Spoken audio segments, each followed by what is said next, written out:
તો તમે આ દર્શન કરી શકો છો શ્રીજી મહારાજની જે સુરતમાં જે અદર્શન ને મહારાજે જે પાગ આપેલી હતી એવી અતિ પ્રસાદીની પાગ. તો આ મંદિરના તમે અંદરથી દર્શન કરી શકો છો.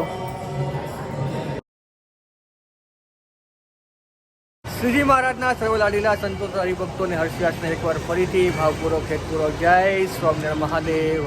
અત્યારે આપણે પહોંચી ગયા છીએ સુરત, અને સુરતમાં જે નારણમુનિ દેવનું રામપુરામાં મંદિર છે ત્યાં પહોંચી ગયા છીએ. તો સૌપ્રથમ તમને પહેલાં હું દર્શન કરાવીશ નારણમુનિ દેવના અને ઘનશ્યામ મહારાજના રામપુરા મંદિર, અને પછી મંદિરની અંદર સુપ્રસાદીની વસ્તુ છે એના પર હું દર્શન કરાવીશ. તો વિડીયો તમે જરૂરથી એન્ડથી જોજો, અને ચેનલ પર નવા હો તો પ્લીઝ અને એકવાર લાઇક કરજો, સબસ્ક્રાઈબ કરજો, શેર કરજો. તો અત્યારે હવે આપણે જઈએ છીએ મંદિર ઉપર દર્શન કરવા માટે. તો આ સામે તમે જોઈ શકો છો મેઇન એન્ટ્રી ગેટ છે રામપુરા મંદિરનો. તો અહીંથી આપણે જશું અંદર દર્શન કરવા માટે.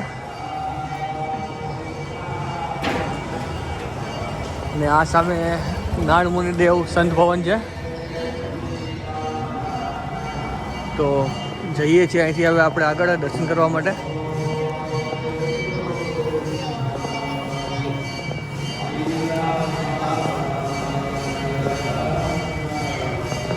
તો જઈએ છીએ અંદર હવે આપણે દર્શન કરવા માટે. જય સ્વામિનારાયણ, નારણમુનિ દેવની જય. તો પહોંચી ગયા છીએ આપણે મંદિરે, અને આ તમે જોઈ શકો છો ઉપરથી મંદિરના દર્શન.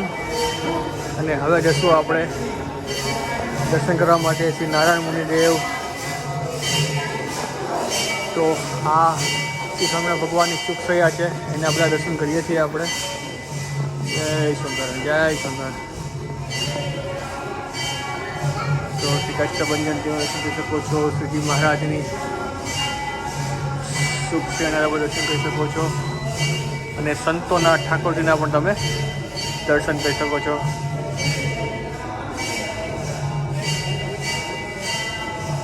અને મુખ્ય ખંડમાં તમે દર્શન કરી શકો છો શ્રી નારાયણમુનિ દેવ.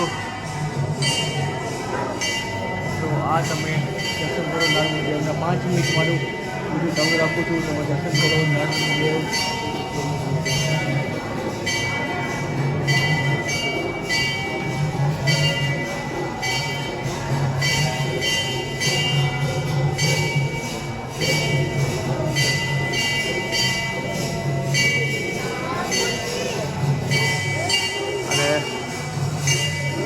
ખંડમાં તમને દર્શન કરાવું છું.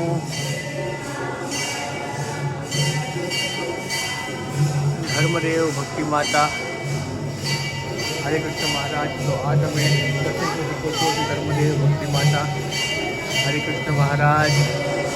અને આ શ્રી વિઘ્નવિનાયક દેવના પણ તમે દર્શન કરી શકો છો. અને આ છે રામપુરા મંદિર, એના પર તમે દર્શન કરી શકો છો. ઘણા સંતો હરિભક્તો આજે આવેલા છે, અને તમે જોઈ શકો છો અહીંયા દંડવત કરે છે હરિભક્તો સંતો. અને તો આ મંદિરના તમે અંદરથી દર્શન કરી શકો છો. અને આ સામે તમે જે સુરતમાં મહારાજે જે અદર્શન કોટવાળને પાગ આપી હતી એ પ્રસાદીનું ચિત્ર અહીંયા દર્શાવવામાં આવેલ છે, એને તમે દર્શન કરી શકો છો. અને હવે જઈએ છીએ આપણે શ્રી ઘનશ્યામ મહારાજના દર્શન કરવા માટે. નારણમુનિ દર્શન કર્યા પછી જઈએ છીએ આપણે ઘનશ્યામના દર્શન કરવા માટે. તો જો અહીંયા પણ દંડવત કરે છે હરિભક્તો, એના પણ તમે દર્શન કરી શકો છો. અને અહીંથી તમે આ દર્શન કરી શકો છો શ્રી ઘનશ્યામ મહારાજ રામપુરા મંદિર. તો અહીંયા પણ તમને દર્શન કરાવું છું, અહીંથી દર્શન કરાવું છું. તો આ તમે દર્શન કરી શકો છો શ્રી ઘનશ્યામ મહારાજ રામપુરા મંદિર.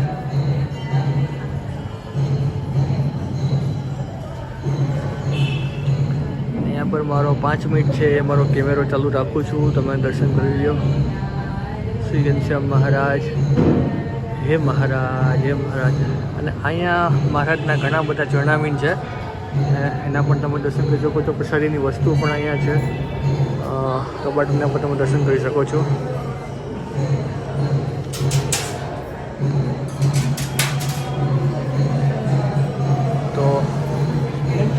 મંદિરની આપણે એક પ્રદક્ષિણા કરવા જઈએ છીએ. તો તમે જોઈ શકો છો ઘણા બધા હરિભક્તો પ્રદક્ષિણા કરે છે, હાથમાં માળા લઈને દંડવત કરે છે, કીર્તન ભક્તિ ચાલુ છે,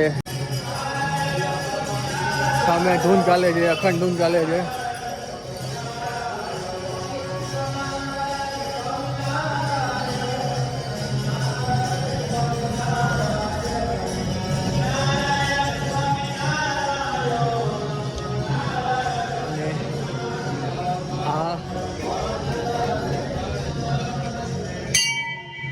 તમે દર્શન કરી શકો છો શ્રી કષ્ટભંજન દેવ રામપુરા મંદિર. અને આ બાજુ તમે દર્શન કરી શકો છો શ્રી વિઘ્ન વિનાયક રામપુરા મંદિર.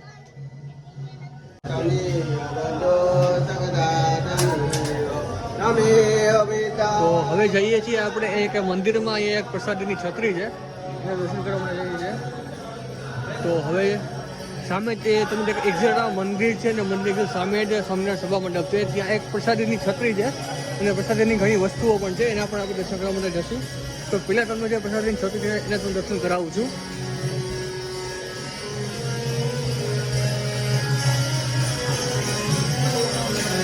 તો સૌ પ્રથમ તમે પહેલાં આ જે છત્રી છે દર્શન કરી લો.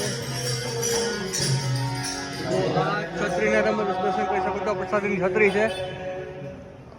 તો આમાં વિસ્તારથી છત્રીનો મહિમા પણ લખેલો છે, એ પણ તમે વાંચી શકો છો. અને આ પ્રસાદીની છત્રીના પણ તમે દર્શન કરી શકો છો. એક્ઝેક્ટ આ સામે મંદિર છે અને મંદિરની પાસે જ આ છત્રી આવેલી છે પ્રસાદીની, એના પણ તમે દર્શન કરી શકો છો. અને આ ઉપરથી મંદિરનો વ્યૂ છે. સામે સંત ભવન છે, આ બાજુ પણ ગોપાલ સંત ભવન છે, આ બાજુ મંદિર છે, આ બાજુ ઉતારા છે, બ્રહ્મચારી નિવાસ છે, દેવનો ભંડાર છે. અને હવે જઈએ છીએ આપણે જે સભા મંડપમાં જે ઘનશ્યામ મહારાજ, લક્ષ્મીનારાયણ દેવ નાટક દર્શન કરવા માટે. તો આ તમે સભા મંડપના લક્ષ્મીનારાયણ દેવના દર્શન કરી શકો છો, આ બાજુ ઘનશ્યામ મહારાજના દર્શન કરી શકો છો. અને આ બધું તમે દર્શન કરી શકો છો શ્રી રાધાકૃષ્ણ દેવ. અને જ્યાં ધૂન મંડળ ચાલુ છે એના પણ તમે દર્શન કરી શકો છો. મંડપમાં સભા મંડપની સામે જ અહીંયા મહારાજની ઘણી બધી પ્રસાદીની વસ્તુઓ છે, તો એના દર્શન કરવા માટે જશું આપણે.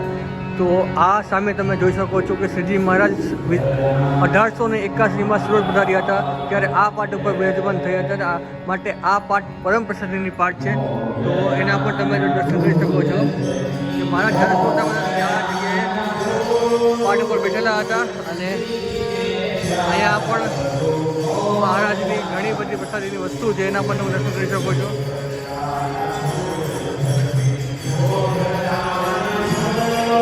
હા, તમે દર્શન કરી શકો છો. મહારાજની પ્રસાદની વસ્તુ છે શું છે એનો વિસ્તારથી માહિતી લખેલી છે, તમે એકવાર વાંચી શકો છો આરામથી.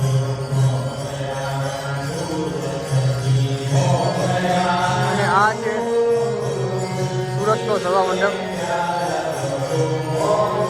અને અહીંયા હરિભક્તો જે ફૂલોની સેવા કરી રહ્યા છે એના પણ તમે દર્શન કરી શકો છો. અને અહીંયા સામે તમે જોઈ શકો છો નીચે ઓફિસ છે અને સામે સ્વામિનારાયણ મહિલા મંદિર છે અને આ મેન મંદિર. અત્યારે આપણે દર્શન કરવા માટે આવ્યા છીએ જે જગ્યાએ મહારાજની પ્રસાદીની પાક છે, જે મહારાજે અદર્શન અને આપેલી હતી સુરતમાં, એ પ્રસાદીની પાક છે. તો એના વારસદાર છે, એની ઘરે અત્યારે સચેલી પાક છે. તો એના આપણે દર્શન કરવા માટે જશું અને તમે દર્શન કરાવીશું. અહીંથી આપણે નીચે જવાનું છે અને જે મહારાજની જે પ્રસાદીની પાક છે એને તમે દર્શન કરાવું છું. તો તમે આ દર્શન કરી શકો છો શ્રીજી મહારાજની જે સુરતમાં જે અદર્શન ને મહારાજે જે પાક આપેલી હતી એવી અતિ પ્રસાદીની પાકના તમે દર્શન કરી શકો છો. તો પહેલાં તમે આ જે પાકના દર્શન કરી લ્યો. તો આ એ પ્રસાદીની પાક છે જે મહારાજે અદર્શન જે હતા એને પાક આપેલી હતી, એ અતિ પ્રસાદીની પાક. અને આ તમે ચિત્ર પણ જોઈ શકો છો, જે અદર્શનજી છે એનું ચિત્ર પણ તમે જોઈ શકો છો. અને આ બાજુ મહારાજ પાક આપે છે એનું પણ ચિત્ર છે, એના પણ તમે દર્શન કરી શકો છો. તો અતિ આ પ્રસાદીની પાક છે એના પણ દર્શન તમે કરી શકો છો. તો તો આ હતું સુરતમાં આવેલું નારાયણ દેવનું પ્રસાદીનું મંદિર. તો તમને અમારો વિડીયો કેવો લાગ્યો નીચે કોમેન્ટ બોક્સમાં જરૂરથી બતાવજો. તો મળીએ છીએ કે નવા વિડીયો સાથે. તો તમને એકવાર જાજા કરીને જય સ્વામિનારાયણ મહાદેવ.